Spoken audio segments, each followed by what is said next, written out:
Kutiyom di kulinom uliko be safu Diak Fulenga Fati juillet na ko bajum funaka banandi yokon okulul mo kuragem le 21 juillet je marque le grand retour de Kayanyor dede Souketi Fangot et Souketi Fangot ça fait des années conflit eti Casamance et kadien kadien Souketi mo kani groupe média du sud Diakou Diallo dia dede de Kayanyor di population eti Fangot man kuragoli leur grand retour et le leyoli Fangot waye na fay di dunyé waye na fay di wula ku jolal donc ulu groupe média du sud di Diallo dia be kay senu Casamance comme on a l'habitude de le faire ni ma di pinde kané de Casamance groupe média du sud kok de denye panji senu mafomati Casamance bu mu nokore wande de wajakotum de denye wande pour bani fi me de Casamance ba dit wajakot de denye donc ulu groupe média du sud di Diallo dia be de fango panji yenye population yi tout ko ka baba makulake ekobolier donc di yinte ma di jantino ni ma di pinde kané 2018 ye mante ji senu wa fang man manje Fangot yoy à 2 km et demi di Niagis donc dino kelo no kende di Fangot pour ya ñora di kati esuke mako ngon kuregoli wama wonde denye Fangot on marque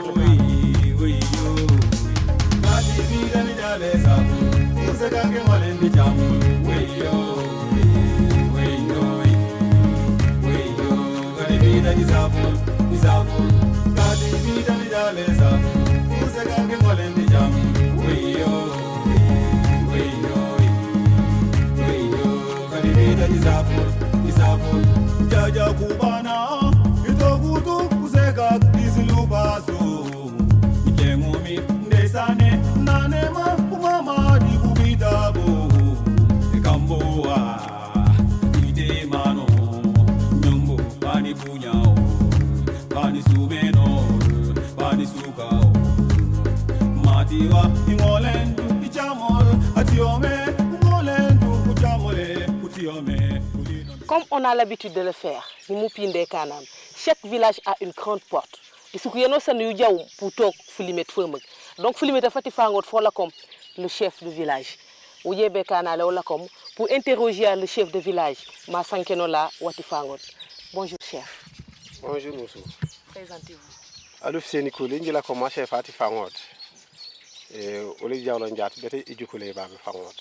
Chef, Diallo dia mo sanken li diat mati Souketi Fangot parce que jipipi de jamio mo kan dia groupe média du sud ku Diallo dia ba beñe be manj Fangot beaucoup la ko rumé waji mamu mo sankeno li pour le moment wala comme Fangot d'avant le conflit Casamance e ñom de safu ni safo ko ni fana ko lu kakate lu manji jobe babe e Fangot ne manji ko nya Fangot esuku yemek Fangot kankan oje ki ya Fangot faye kankan ni sikar ci figi ya son ya sanchaba di Fangot e manje kulume ko nya o kana dinde ko no mankan kaso for ka bagge sembe do Fangot ge mais Fangot e fa fa mana nyako diskertie skartie fa ma silo fore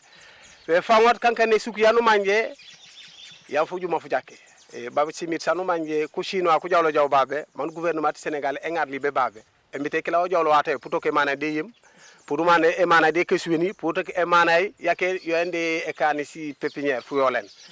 e wata ki refon baje simit sanu manje fo bacaro bajo bakana kat si tour babu pour nduko no me mana donc kan e suku yanu manje baji sembe sengo na jawlo jaw babe abib jam na jawlo jaw Moussa Fagnas na jawlo jaw Ndioro Ndiaye Louis da Costa wodat mi jimangi to kankan a député at Sénégal abage sembe o presque babe fu fukin fola a priorité babe e bo ngara bo janja wa simir sanu manje fan kwadan ko godorane bo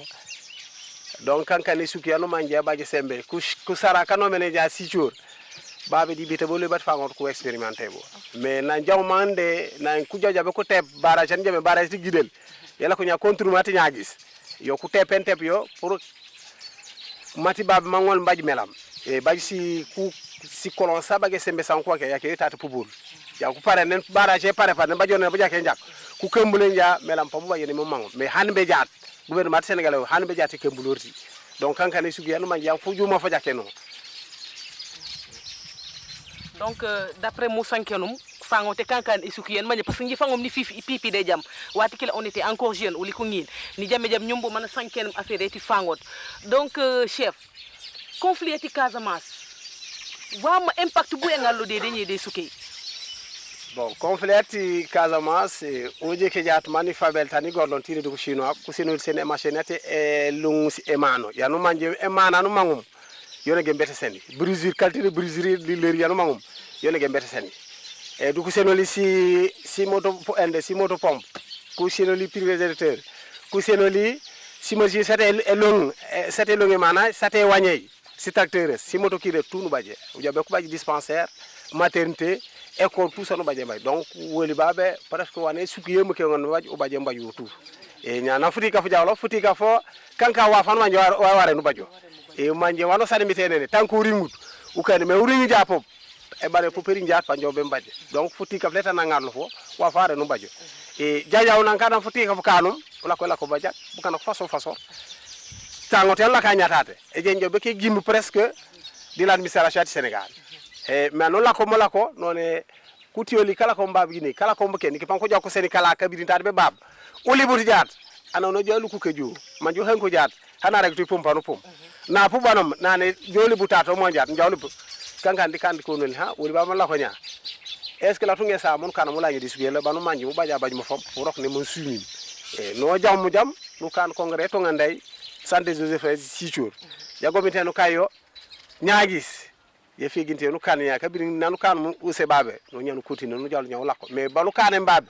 wano sanu baje ponu isen kaye ken kamara mo fam babe parce que reg le mo jaat e ete la baba ka jaxi ko jupoy mo kam onu je mutu ponu iseni mati madi manon deja mo kana pour jaar mono ni madi ma panku kato sanke japam ko berego umenani madi e yo kankan nanu la lompop boy ka galen ka ken e mitiano commencé mbab Cheikh Tidiane gouverneur Cheikh Tidiane ala ko mutata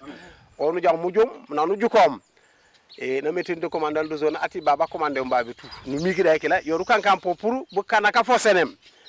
ujo yanu manyi mati ura non tom mais à part mburokab u firi tan mburok u kolen tan u so manu roka parce que mo fam mo mité sur la manu uroka manu baja donc a jawlo mo sof boroka bi ana solawti wano san u tak mbu kajen me roko wan solam monu kanu mba manu rok na sof le meme tekala no tebnya silu pasi bakiras sala ko mo yama ya elo uye du yalo nya nanu tepp mom nanu commence nya kala ka nya nu commencer mo to ñuli je jaw be na ko juko nya mati ka kay no kankan nonu commence nya be ko jaw e nanu jawlo nan di commencer me katé pak gouvernement wa may kané bi et gouvernement peut-être que gouvernement kagina ko li fo kuno kinu tuddu les ONG woni jukum à chaque local to me souffril tate e man te silu pasi ba kere de colon e colon ek le lonya mais koko de kayité yo finki mais gouvernement o jukot mambata gouvernement ngare responsable man panu kanuma e peut-être ku bajo ju par man peut-être par leur biais nous on nous bajo mais gouvernement diallo man on fo kanuma mais les ONG ça man presque du gouvernement soroke so si sofi non si ba ONG to ngane la ko agent ko la local e to ñu to e to nya baje sembe yo kanu be ke suge jom e nam purunto courant rouge po men kon e po pe kanu le kan si mito so jomulu jumba jake e be finkine sen for la e kan sinkin e mare ela le fa ba sembe presque sinki silu parce que ka banan fok ci tet ka banan def tok si ba ci silo di mela mo ko commencer mais ka banan de ko so si papa may nu baj message yu jebe ka lancer pour gouvernement e wari lancer du gouvernement wo fa ju fay parce que esuku ya jawlo e juju ki ja on ja bu kanam fan ku jukure no manyi mati kurang kan maro e bajo donc kurang e to ngandai ba bu baytu kurang e banu loyutu nyaagis tate be nyaagis 6 km siga badi borem donc tate be nyaagis donc on ja gouvernement par par so tate e bajite investissement yem banu kurang e jallo yo be kenu de bam ngara bat fangot donc e nyakule be tate yo jawtu yo ko de lawi ku sofori du kurang bu ngara poji mo bu ngara bu jallo bu ngara kante jak mom baji bay bu wabe baji muriya ma jupa ko manga ko babe jup mais gitu jaat a chauffeur parani jaw japandi do fo donc be kam ku manga ko babe ku kajene kajen jub e sindi pos po babe so babe sa jupoy donc wanon de la gouvernement ko chauffeur du courant ku sofore li di ngarab parce que bu ngarab pop man développement ngana bu ngarab nan di développement bu ngarab bu jakru ja han pan jibaji man jibale ngoni jipurin la jipurin tum no ji number di waju fo e ku sega ko le pop kanka ku sega no manje ke hekile non la ko mbabe sipo me ko ete motem fanko mengene ko jokno men sijo du kuleni mais non no jawlom no perde no balum ba perde tout no perde wondo si to la so si gingim mais non la lom si mitaw so ko la lan ku sof be kay yise mbagana wat fangote hati no jati jate ngonne fango yo mais diwa ka sofora ji sangue firme foko no panu jabe ko fanga sunken e ujike ja flaka pop tan la ko no o pum lopum parce que ujike no la ko jamo e mo fa muteñ teñ ka gérer non jabe tan magnunto parce que wala tout kiral mo kan ujike ja silu parce que kan alignement no kane ba yotu mo yete kan lotissement alignement no kane ne kan alignement mo kan ujike yaat silu parce que kan ka ligne jak e mo pop fange man jake di kalaka. Et la population s'élève non? Bon, la population, ça tourne autour de 450 comme ça, 450 personnes. Mais beaucoup de gens qui voilà l'enfant va passer un peu mieux. Et puis mes caramels qui continuent, t'as be simit, t'as be bola fam, panu éviter mola yujuk, panu juk corrige que les gens matin, ou aller toquer contre Fujamara, ou les tourner donc pum pum et pour me yajake. Mais na ji la lom de na ji commencé me lele bi baba ni bu gal bu ma ji fam mo gal no de suke bala mi be ka installer wala comme bon wa fam mo gal no babe e jole tinako bo ngarabu kankan ka teñi kon donc bu ngarab mi bo ngarabu wolu libute bo ngarabu ko purentam bo nya ni ken jawjabe teñi wu janda on ngara mon kanka jonen man shooté si ngone parce que babe mo si ma gen hani be jat shooté si priorité babe kat si hajas par joni ke kat lay duwe yo tuwe bajo babe donc bu ngara bu fam mo bugal no le pour yar fo de ko sekak parce que wata ma ko na so mati aseka woro jaba pour ndia nyaaki le ko faale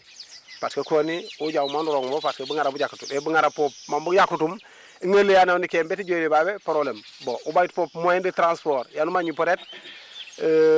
wa fu ba jaat tukute bo sans problème ni ken panjinde ne njami telu bu jamom han nyaagi suba to ende ambulance mais mi telu bu jaat mo ko ko jo mo kan yo fo ko ren ko sufuli est-ce que ku sega jabe be ko sankano tike yo fay gor nangore mum ko na woronge ba mo jobe ko njale ko faale ko kate pan ko na aw sube manola ko be urin tan urin nyaton donc il faut monu jel mo kan ko jaja be kam wati fara fu lebi bala jala ko sicur be ne la ko bo nyaagi so ma ñu peut être la fam fama lo fe bu ngara donc ku tiyom tikuli nom kande jamay kula kamba binye duniye tout no jamaje wala chef de village ati fango tareng conflit eti Casamance malegen mo c'est quelque chose de naturel ula tout ngon to manja to tete pullom banu duwa mite kanen recte reña mais fangot e kankan isukian manje ni ma chef de quartier c'était un gros village kankan village en manje bu kana tout ku jamem population ngi nu jamaja men ko rumenom donc ko be law gouvernement mais ngone rambeni di wako solam de dinyi nu bana banda chef de quartier pour interroger ko seka kati suke pop man ko regola bu gala ba kondi suke di pop wa kondi eduke de suke du ko regola po wako mangum inyam suma ka kare so bintu sane aw dere de suke nu kelen njedane ne baji dade ne yaboye inyam groupe média du sud ko jalo jaja be man esuke mi ko seka kati fangot si bugala bandi miyu di waji sola man gouvernement e ranvenu parce que groupe média du sud kankan télé yan manje bukana tuku juke yo bukane pour sankeno li manje nji wani je nyaabe ka sankeno uju ku jat wuli fulange yumba dere nu baji dere nu yaboye ka sumo ka te suki wana asefa sanke nyawo baju dere no kenu je dere hana jabrongol tumamboto parce que manke to wanosan wulle to no mérité mano u temperité de kangenoko e wanye wonyeritu kunine ko be jaw ko ende e machine be wanyu tu ta ko suyenako tata nene tata nare wuli tu di ko ngilo kololi ban umusutu tinyang bita be bu rok be midi nu leñu jo konto ngu sel fana rante yaw banjanu lañ waw kamo wata ke law babaj bare nan eruse emite gawlo meruse ati ebolay yo ana gawlo to eruse emite gawlo yo ano sanna mamanji no wulu galum bare nanu la kombabe o baji maternité o baji hôpital dispensaire o baji ende e magasin yare enen bagage yare machine du baji o école ku ngila ko kal école babe bi ujanja tangila jijo sicho nu manja babajo befeme majaw bar le mo jat ku ngilo kololi ku jeri te banosan e suke popé tolé nu baje machine en manje ñaké mu melam wala e ringi jat ke aw carrosse le to manje mati carrosse no la koy anosa ne kala ile to manje mati buku ko carrosse wate ringi jat nu nga saretes manu jup muri yambe sichor urinja nu nomen abe leñu jo sil kontonge kan nenu jawto boke bare nan emite kallom e bolay yo ferelet mo ke mi wuli tano nya jat wanu fangu manu gale furi fulet e tole yano nyare kane unyanya ko finkin mu melan fangu mo biyo ko labangay raru ro kakabo manket parce que ngolent mo ke mi wuli ko ko reg mansa ku rembenoli ano ateyum abaji to sembe abaji to wanaje be furi o nyak ende e kot kep mana ragal ba letuma babaji nen ulu babaj ni no hani panu reg mansa rembenoli balle no korne nye bare tano nya jat furi yo fam ma fugale no li sakata ma bu ngaro bu let ku seko ko njome ulu jemi lopitane tonyile mo kambu angila lebi jat wata ring ake wata yelo lolof aw berene fara furieri na rondo abe kanobu nyamo kimi kurembeno li fang ubaji jat rere hôpital du baji e wota anu manjumi anu duwtu yo umuna letangol na rong rere nu tebo be sigen sor wala nyagis bare nyawuli koke angilo ya simply fara furu kuja nu tebo jawne no re lu pierake est-ce que yo tien bare ferelet ubaji to moye ku seko ku gagare bito bobu uleri burokoba ubayte machine bito bu wulu rokero kabirina la ko mbabe rokero ku banerit bito bololi bu kala bare moyenge let fo kurembe no leri moyenge kurembe no li jari moyenge du kurembe no le tole yololi yoya e bajte pompe we ñaka ci bagas awjuke uje manu jukuri banko filmé woli me ñaka ci bagas anosan o ñaka jaw ñakku ngila ko diku baju melon ku yenoli kone mi ñakku mer foko yenu man e gene gumbulo bare letu wanosan ka e toñe ko ngila wulu wara ne yolo bare yolo jakku ngila ko le ko manji boku je be jaweno mo kimi wuli ko re law mansa asabara jike rubabe ma rembenoli ko ngila ko loli lekole ko ngila ko be pourtate man ku jakku lekole ñagis man ku leñu ku kontongure ko juju ko manji jalo meno man ku leñu ku kontongure man ku lañ abete bangilo yow jaw senano numa manji wana aw bajetu be seno no lañu te bangilo yow seno yo etenteñ kabirin ku ngilo kati ci reng be ñagis man ku leñu be babe yo fangu me teñe wali ku sekok mais actuellement mom ma jonya babe ñe manji lallo ñe momé parce que u han mom di man mati bukin bunko bu ma jikan ni jukut babe ñe ci tol so di mo expliquer o yon regenya wuli ñamanu kanya mano ñaare waño fato e nomu babu e patata nu suwen nu baju enday ci sana nu suwen man be kambu e baje toje ruri awuri utuje toje be baju sinanga fu nak bobey wa fulet ku yo fang ku rembe no lim wuli ñay u kanjatu kontonge si jatita nu gumbul ku ngilok wuli kayolo man ku ngilok kuri danko ko kuram parce que nano sandu kane kontonge manone mbula ñu bajuro simange kajon le ring bi tabura koti karamba ko doaru mané jukere nya mano ñaka e gale ñottu be no ne mo kimi wulit ko kadi bu gala bu de bu gala bu kay kabiri nanu nokelom o yokulorut babu banu u lakom bi to bu kaluwas aw be je luwase bi to aw baji to be furi nu baji ko rete be kaluwase yonu kan mu gal no ne uja o bajajato mafosom nuria andu mafoso makela mono ñaka baluwa ko de o kanje toje bujum nu gumburo ku ngila ko be ku puruje bujum nu kan ji sombi jatita ji pati o seno lari mana tebe le kore jenda nyoku mana ulanyo o fefeoro mo kan o gala bonon di bore o gagal fang Ola tunu jama ja message c'est très émouvant boteni Ola tunu jama ja message nandi ka lancer pour gouvernement yati Sénégal si problème sos de deje Casamance san manje sa ko waren ko rambenen bu kanak donc wujela mbeke rege wala comme gouvernement jigegu babe ñe Casamance jigegu li babe ñe Casamance signaayu li sigaga message ki do baju mbeka lancer yakati gouvernement amero na sanken sini le cité tay ñi fa man ña j'ai les larmes aux yeux imanjut mi jebe kané kep mais emite kane sima mite kane kayra leñenu de dañi Casamance te kan kayra leñenu Casamance bon comme ni mu piandu kana amero na sanken e sukeno sano jam pour toku de kunifana mais surtout ku jeune kan manje ko la ko l'avenir yeti sukei pour sankena da jeune ko no po maregola wakon di impacté ya conflit yeti Casamance ngalom surtout ko kila de dañi parce que jaat di suketi fa ngot no mam pour interroger a jeune mangon na sankeno la Soumay Kap. Présentez-vous carré Nje kare son Burama Sané. Burama Sané. Dere de suketi fa ngot ne kile. Dere ni kene dere ni baji. Burama kabirim nan jilallo de dañi de suke yeti fa ngot wama jikani de suke Zene set fangot nane lañ lomi nam fangot ko ñay lañ lay donc ko kumpoli ko kankan ko ni fan donc wolji sofore depuis di kalibu tak ba jaar ci loupes di puren ci briques man ji tep les premières maisons sanni ci loup sonné ci bakir donc mi mijite pore si loupes e ci loupes e suke tepe di ko zenak di ko kumpoli borom di ci ñaawli pop ko moja moj man ji di ngolen ji tep donc jaar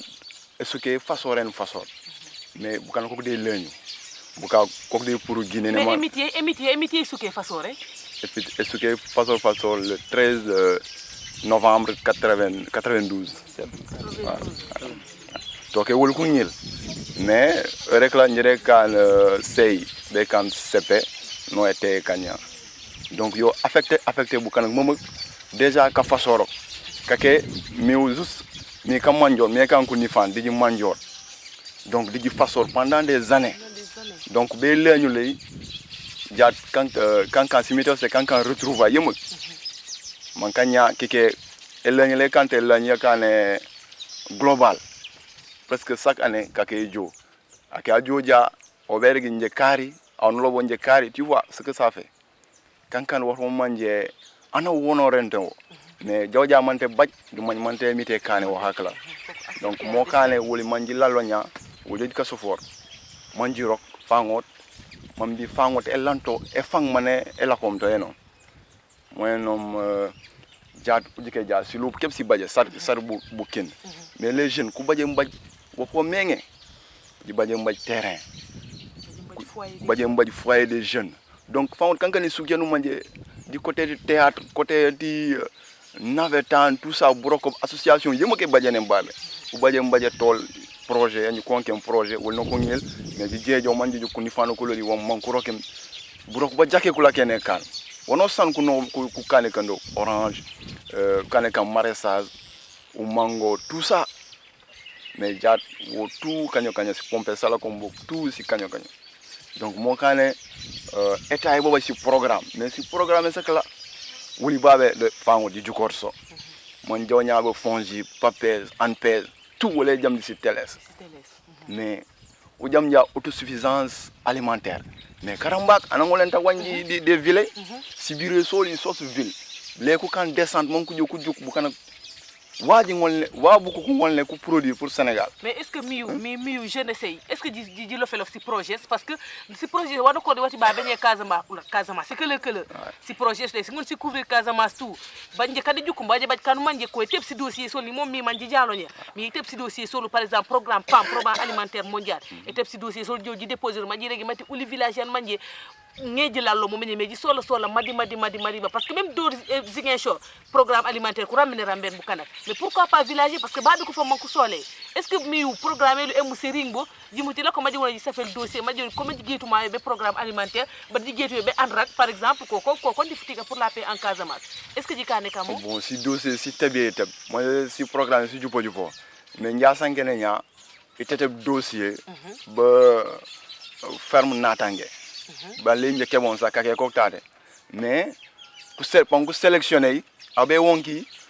di koni non woli ko espagnol ok jonde ko manko financer à hauteur de 50% état du Sénégal 50% depuis ney ba on a créé des dossiers di kankan si GIE parce que ni ke ko keng si GIE familial pour créer au ban ou jow ko ne ko sélectionner au niveau de Ziguinchor mais à la fin avec e wonki à la fin le tout manji pour que di fulo job emite yayu kulanku jo ko ngakake ban aw déjà o jo jonen GIA ou dépenser ci ko sa jupoé ou jo délimiter terrain yanku lobum jo délimiter chef de village kan yo tout bare letu juk waf woli di situation ko la jonya ci programme surtout on ko joku sanken mais letu juk donc situation ko la fang loji mangay man l'état vraiment est quand suivi de ce programme panko rek on a financé tant de millions dans la zone de Ziguinchor mais o jodja mu jike o plaque kebnu jukem o jikere babu sisuke sa mais o plaque kebnu jukem o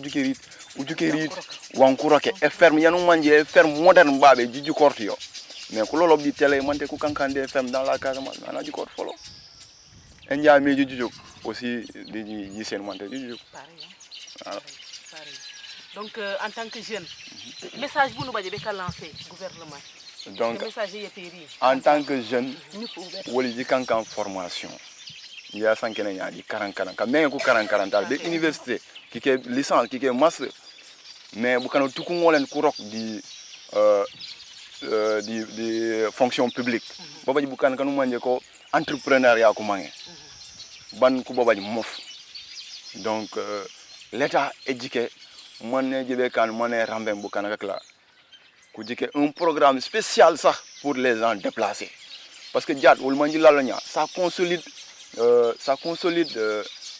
la paix diat et la ñu lololi e wara nekan wax bénéfice de l'état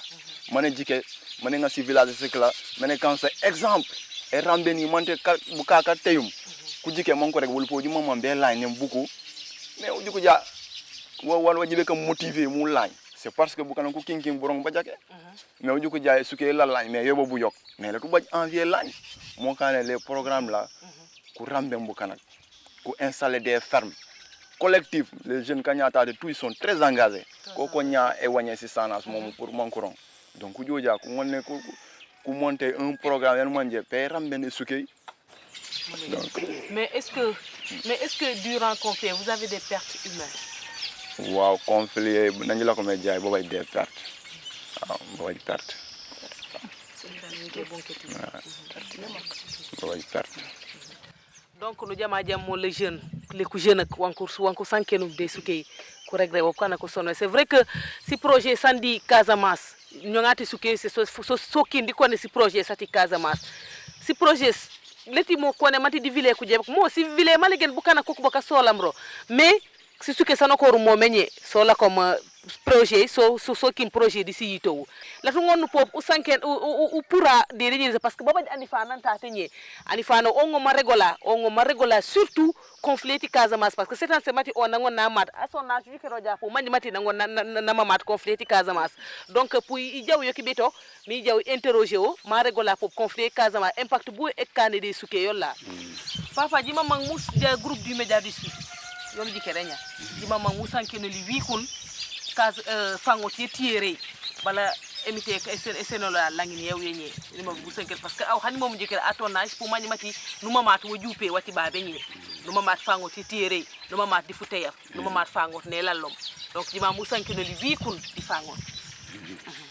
bismillah jajak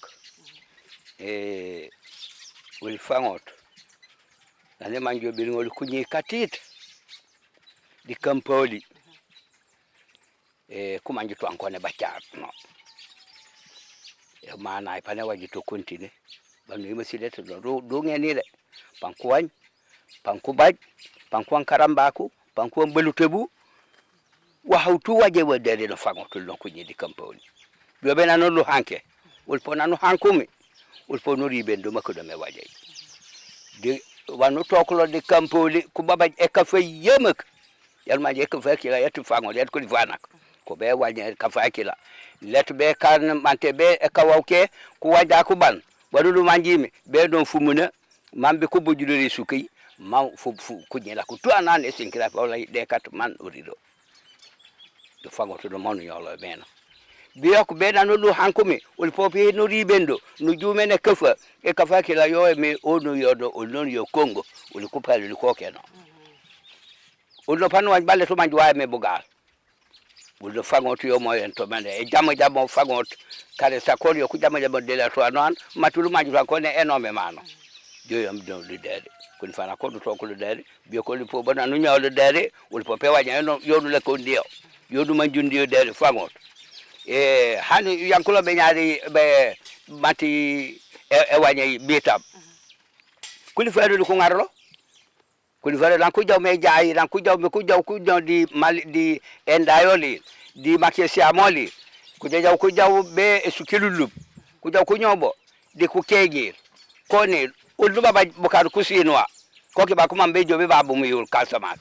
bar man ku jenya be jol aya ngole bate bir bar du bajan falu le dere nan uli padu ngalu fangot mu fangot tan ngole jitebil nan uli padu ngano tebil uli padu ngano tebil man akwa gangaru ko ku sinwa akakela ulori jamanay nare gole nan ko ka jewde jijumu de ulde kumpa yoyo nyasi yoyo wa hawo no jumu pare man agarli man jol kusina ku jol dere mano terwil ukani bugare bukali kumpa ukani jibo ma bebe na jake anga lu kusina ko man ku jobe dere yeki me dere man amna lo beja uju dere uju jabana ba fosara fangot uju ke pati parataso fangot bukara simata se jobe dere be jobe ju fangot kama wawondo leto anan ko li fara ko li kumande ku jamor ku kam furi fekot bojo yo malam benen ko ko fana ko li ko neku na la nyajum na jawajari benari ben na janyo tike de ko lan kono bare o duba jani fana ki ombabe ati sile ko laso bare na mambe jobe mo bab kasaba sa ngole ma aya bol na no le fari abo fangot je muy kama fangot be su bu muy wemi ku ya ba ko bukana ko na ni ngi su me jamor wale no mi jingalo mana ngar lo tate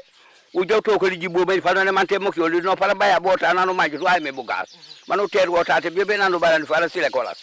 nana mire la nyai fop nano nane munye wa no wadu mangomi man wadu mangomi l'école parce que ko nyel be be l'école ba be lej ba be yo doni di jeto manoman rio yo do man baje l'école ay yo l'école akila ati amina ka o fanani muy bari fa ngodi jiri ko l'école e baje l'école bare manoman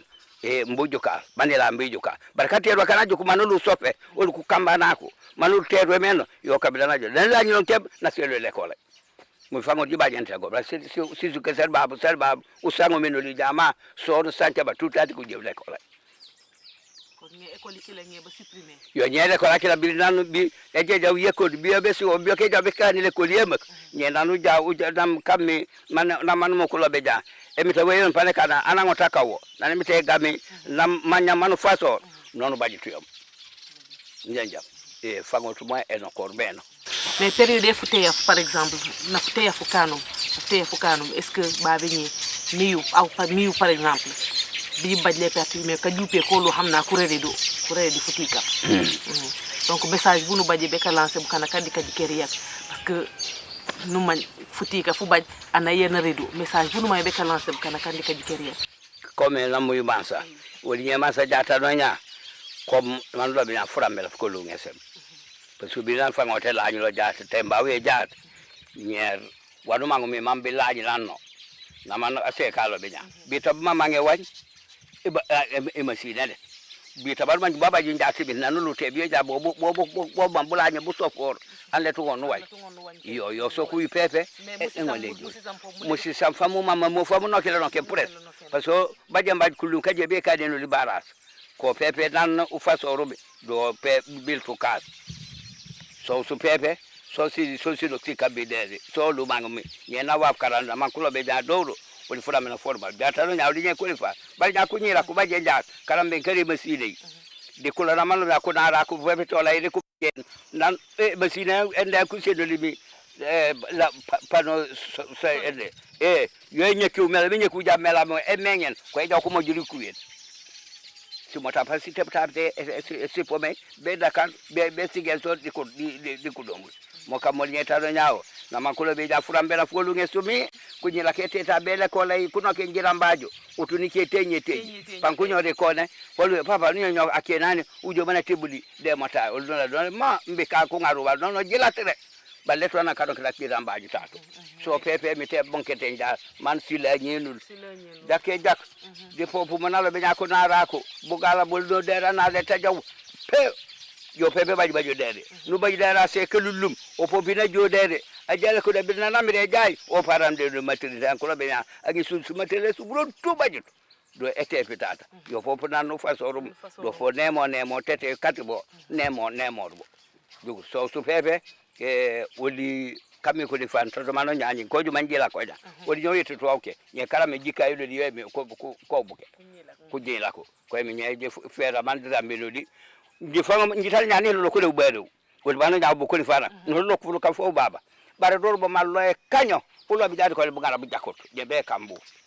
ye ko le bugara bu jakot ba faru jok bi nyaagis be tay ko kure no may ketay de no may ketay ngi kentay mbay to ketay manelo ba be put le to nam bugara bu jakot nyi tane nyanji may la ko e nya nyi de mi na wafu do di jike no be ar bugara bu let mamba no wala ru ngam bel nyi anyi law apalangol maroki man awonori o mi ka jandako o mi be nam bit be wan bo bita bu kano dogo do ye pepe gal bo parce que wa wonkul dat kanka na wonkul lo kampol man ko jalo no mun ko leti mo ka ko galu mar ko jari jak nyam ela nyon la nyon jawe ela yonkul de fok nyaaji juma jiram ben ma saju mandaram ben khani mu wote mi kuna par exemple maji ngona mu wote mi kuna maji ngon par exemple ni ma war nyen wo kete mu ngonu pure nu woda karamba ku nen di fatiati burngam do por le ngon kano ko aje mbete be o may e bo manje fokone nan no panu ba ekwereya yon jembe ngar manu cham man ko toj ko banjat ada nano mabana jaw ekwereya no baju bari yemi nye ekwereya kira ye baju njino ko sara kire gija wani bajurub e patata ay wani le bajurub go pepe di umanga wani commencer no me to le yumba wo ko nji wono to okay pani cham man e mota teb na mane mango bari mi hando mama ndora bo ti bajitan no ape den yo nyebe jaatu jo wabo mando ka nyede bay lobila hana jojo pambuti di mani mo ne bajere ko maneri bari nyaw joko nye wafule tate mo kami yo ye kebyo mi ulifango tu no ye na makulo benya e baji fi nyombabe leto na kajama di bene kajamora wol kajama lu ku jalo jam leti su ke konde sisku sa faza bari unyo ku jadere inja taw nu fu ple fu fonye unyo ku jadere uleta foja afango upuru lo likal mandegal upuru mal unyo jade aw mande afango upuru balingo unyo ku dere aw fango upuru unyokulo ubete mbene topo julo ubegba ko bulo bokol don so ka go yakon tu makol ko na ro fofu kam ubuka ko por ku kam makon tu be ka po julo ya dum bayo dum tanotan jiju ya esuke kila ya kamome le tam sele melmuko foka foke jo fokil kep mi jiba bay kange lu babe mante kange yati nyaagi se couvrir bi babe ñetu di sécurité militaire yati nyaagi babe ñetu oli nyaagi donc nu jama jam wa anifana wa regum ni mu regam ke mati suke kankane suke botini donc uli kati groupe média du sud ko ba lancer un message gouvernement parce que message jangi kala seje pering bo nano sanji visiter cité ke panji juk mati message rindi wajonde lawe gouvernement pour mengo ne rambe ne suke yati fangot parce que ku sola karamben ko kila émission ngetate ça tire à sa fin dernier mot. Bon, njombe salo bara fofti mangi man peut-être no ko avant dernier mot chef nanji lalom be de suke est-ce que jiba jiri problème ti waytaw o fa mané galne bakana waytaw problème ti waytaw ba joba jede kon mi dina mu arrondissement Niague si skum ma jibu ngi nya si commune ko yati Niague problème ya yate ba joba jo we teñu parce que ngene sen problème ti waytaw normalement kunyi bukara kateyum ko kwaren to ko basi problème c'est mais pas encore ungerlume bon ku jone sunke waju fa mais wari ngon mi lancer du gouvernement ko lan ku jike population yatte parce que te jamon ci pan jo pan perde wayte yo tout yo leñu jaar aw ni ken ani fa no bayte wayte ya aw nyano bayte ndiko no ngeru wayte ata ampay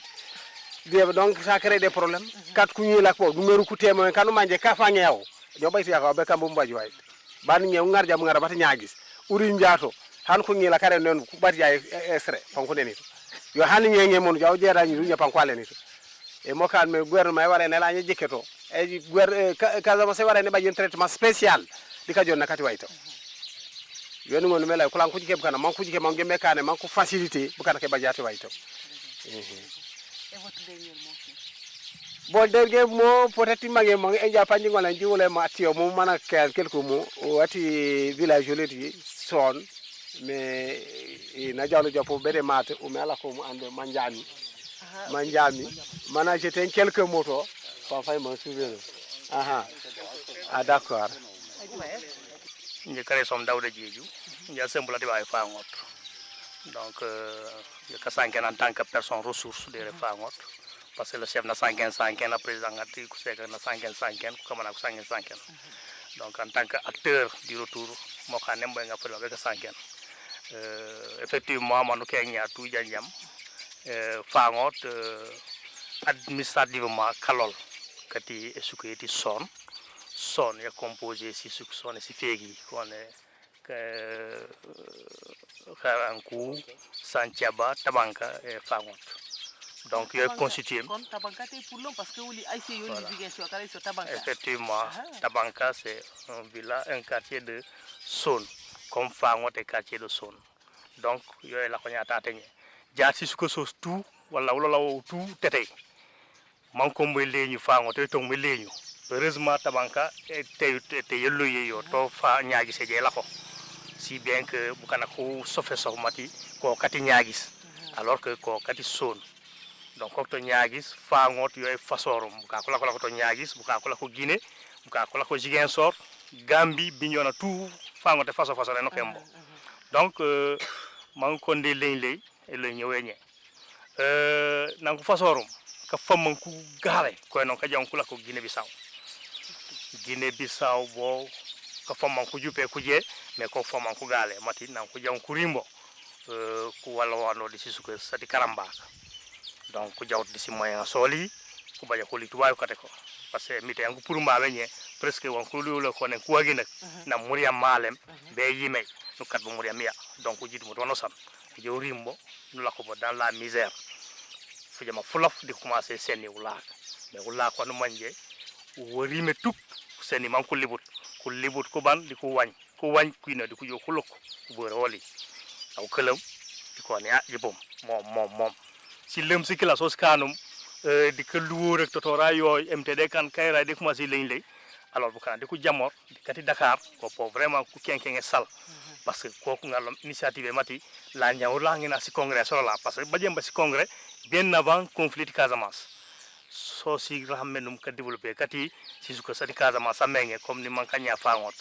donc entre temps nak fasoro kanum bu kana di ku ginnor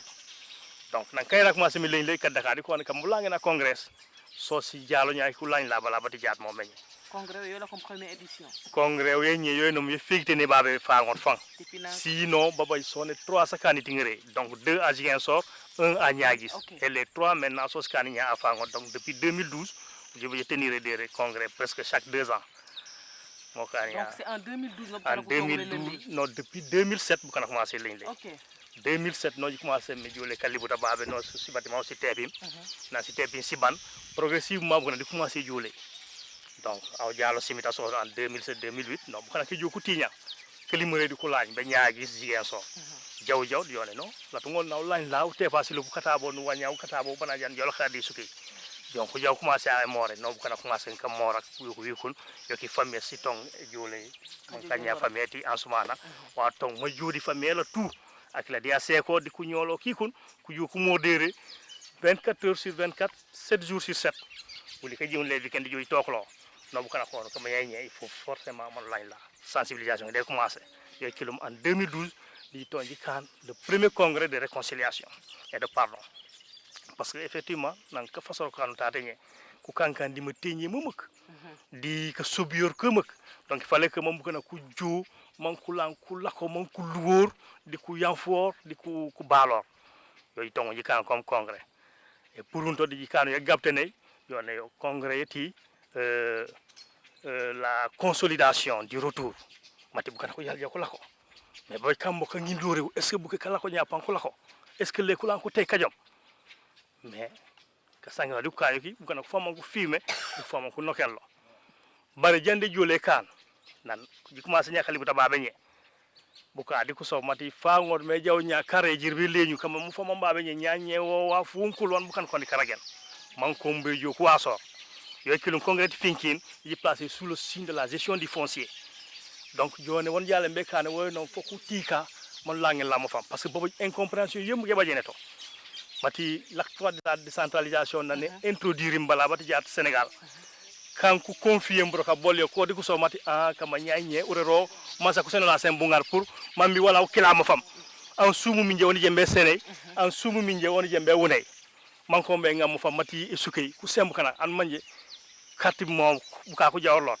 donc yo wuli jaaji jombo me juumay lit man jone yo pane tingo mof mano sama ko sen baba ni ba yo wuli buka lancer appel ko autorité manji ni mati baba bukan concours ka baje babe mof di complicité yeti les autorités locales donc wuli jobuka avertir mati anno san an ko sen babe mof kajom wuli be jawji jundi mof mukila di ko mati mofam mano sama man jebe kanoko baba abuje mo man biake na jala koto donc kati son ko kilum mafam ku ken ku jabru le ku joku kildere maf mati parce que buke ko tete man ko de leñu bu ka di profiter di l'acte de la décentralisation man ko sen mafam ni mo sumi mel aw no ken lo ba pa do ku la ko wonkul wanu manje jaat ka kilum mafam ku musu ku man son pour te dire fangot donc bukan konkol ko jaalo comme bu ko occuper mofam di karamben kati les autorités locales man ko kil esuke donc yo jabala bat jaar son tout jamo jamor pour beka reconquérir mof mukila mamu leñu di kati son ka kilum mo son ni man dagay nya koy nom tabanka fangot e sanchaba donc futi fukila wol jebo jakane fo donc mo xane rodnya roji mangen beka préciser et sur la question de l'accompagnement surtout des programmes de développement effectivement ni man kay nya aussi janjam quand mante ji jawto bo tate ji yawbe di PPDC we are so jupe ji invité ça pour man kujo ne seres kujo kene la vallée parce que niken aw mangi karamben an banu jukoto la to ngolen rambeno parce que nam fu jaw mu kuju ko manu mañ mati kama o mesile mo sunandi ko banu ngolen ju man rambeno bu ngarabe mamu kam praticable je pense que o jaajata do ringe 300 mètres carrés et wuti la te ngol na jaw l'été charrette même vélo sax banu débrouiller manu jaw mo kaane ni man ko regi ñaata te ñoo ju jam muriyam mu ngolinti mu pureni ror ñaro kanum parce que kaane ja si wuta si kuna pansi ngolen sino kinu betat ñamon si jaw sino kinu baba parce que baba fukina funkul fukina fa na fo do sindina bo beure wom bo fu baje fati fangot bu du wom mais bu tingo à partir de tate na bu jaw e ku tate 200 mètres la tout ngolen nu dañu déplacer di e woti donc yo c'est un fléau mo kaane tate ji lancer appel même gouvernement man ko yone lu bu ngaraw beñe kabrin tate ñaagis yo ki bu pour baba blom bu tout donc c'est presque une boucle nano san bu ngaraw bu jone nene après fangot ba ji suku yoy boko ne jo pubul panu continue ñaaw jow pour babadinka jow pour sukuta nu jow pour blom pour baba bu tout et donc actuellement ko la kati pubul ko bu kala ñe po wi ko mais malheureusement ko ngolen ku baj les moyens parce que ko ngolen be baj karamben kanu manje e wuti pe wuti tata ñe mairie ñi bo pour be ngali karamben donc mo xane bu ngaraw be ñe bu kenken ka jone ni ko range ni man ko rek ñaawa fo baj e fo rek ma ñi baj wul yoy tata 2 km 500 melam mo jaat mom mu kilomé wañé parce que voilà tuñu laaji mat fa jamara fati Sénégal mat fati Afrique tout na ko remo 3 mois maximum donc kanja peut-être bulut bajangati kare toje bere ya wari non ni man ko mer ko rek si bagas aw je to ki di kolonga yi ñaké si kolonga vraiment riorio mais aujourd'hui wuli dina nam di communauté ñaagis on est à 2 km en addition ngay melam presque mom taté di lycée di ñaagis donc il suffit juste de nous brancher mo li poji ba mel no han taté di elo pay yapan ngolenu kanto ji tola ji man ngolenu régler wa mengé donc melam pop c'est un problème crucial no warane jilangelu sur la question de l'éducation ko ngila petits enfants non nani presque anao jandu jaw école ni kena be jaw ko ba 10 ans diko gumuli simitasia mais jaar ko ngila ka 5 ans ko au CI na jaw tate be ñaagis il y a eu des fléaux sans ko regu tate ñe parce qu'il y a eu une fille qui était victime d'une petite attaque tate di bu ngarab ala ko la koy jaw be école anao na to ko wo ki ko ne man na rumorum di kangen donc ça c'est de l'insécurité mo xane wuli ji mamma jaatu man l'école est réhabilitée quand man une création c'est une réhabilitation c'était une école de 6 classes qui existait à Fangot donc nous on est prêt à mettre des abris provisoires il suffit que man autoriser woli di ko senoli ku monsieur kaje be kala ko parce que même baba ku ñololi kan manje ko ko karandi ko préparer ça école di Fangot est réhabilitée japan ku leñu man ko jow karandi to sinde yoli donc je pense que vraiment karamben keum yo ji solo sur la question de la santé aussi bien maternelle que infantile les maternités Sankouré-Gagna. C'est crucial. Diat, ni Mankouré-Gagna tate nye. Nano san badji tate urgence. Mais problème yemuk. Donc au moins il badja pour les premiers soins. Par Amélie. Donc la réhabilitation du poste de santé. Et aussi de son équipement. Parce qu'il y a des cas, ça nous mange si on est traité. Donc, il y a une ambulance. Il y a une ambulance pour des cas d'évacuation, il y a facilement. Mais il y a des urgences. Peut-être pour les découter, Babajsa, Atioli, Arambenoli, Tatenye, Ngaronga, Wata, Mpekan, Bonketo. Oh, Allah qui est vraiment des solutions d'urgence. Il y a des cas, ça n'a encore moins. Les évacuations, ça y va y avoir un problème avec la canne même quand il y a talent. Il y a dans l'ensemble cas d'urgence. Vraiment, peut-être que c'est la fatalité. Mon canne, Rolonia, Roli, m'a insisté pour vraiment les autorités qui ont mis à mouler pour que nous m'abaignons les programmes. C'est pas du tout. Mais au fond, moi, je vois que je suis produit que produit contentieux qui m'ont fait même des femmes disent non, il faut un titre de propriété.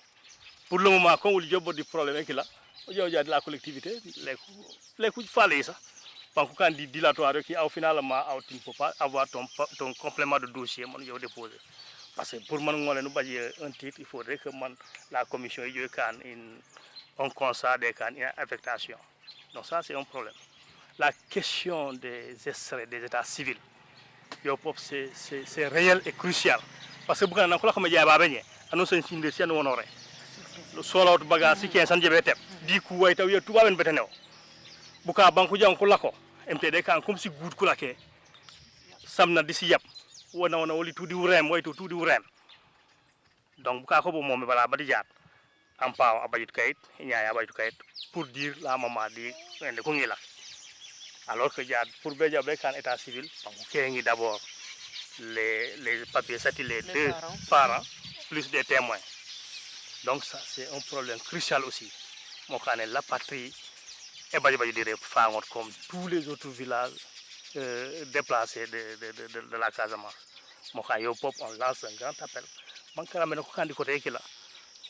Compte tenu aussi des difficultés sans du côté vraiment qui trouver des solutions pour beaucoup de cas si donc voilà, donc de manière résumée, bon, le dernier mot vraiment c'est de remercier le CMS parce que quand une structure médiatique pour caramel les populations, c'est une structure de développement.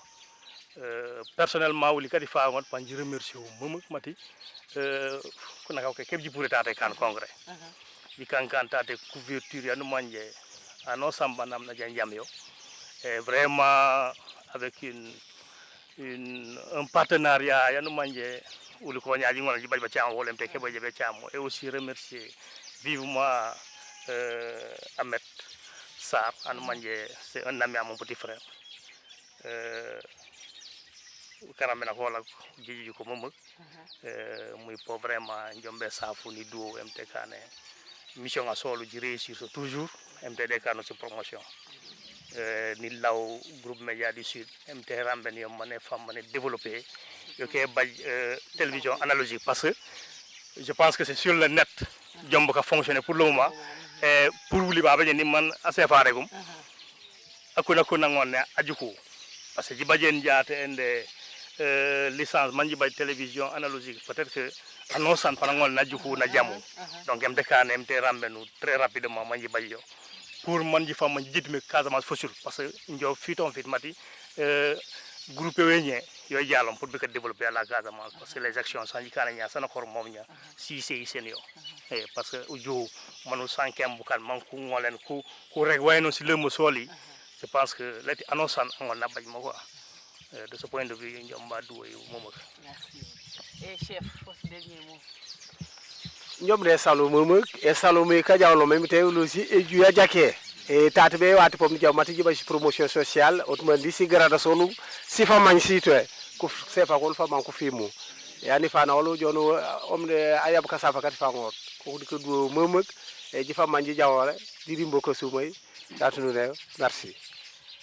émission e yeti kayanyor je jalom jatu di esuke yeti fangot tatere ou katoral benike. Et votre dernier mot? Dernier mot yumbo yenom l'État fam mané ramener les programmes. Les jeunes quoi de c'est l'avenir mais avenir nous manger ou avenir incertain jomi.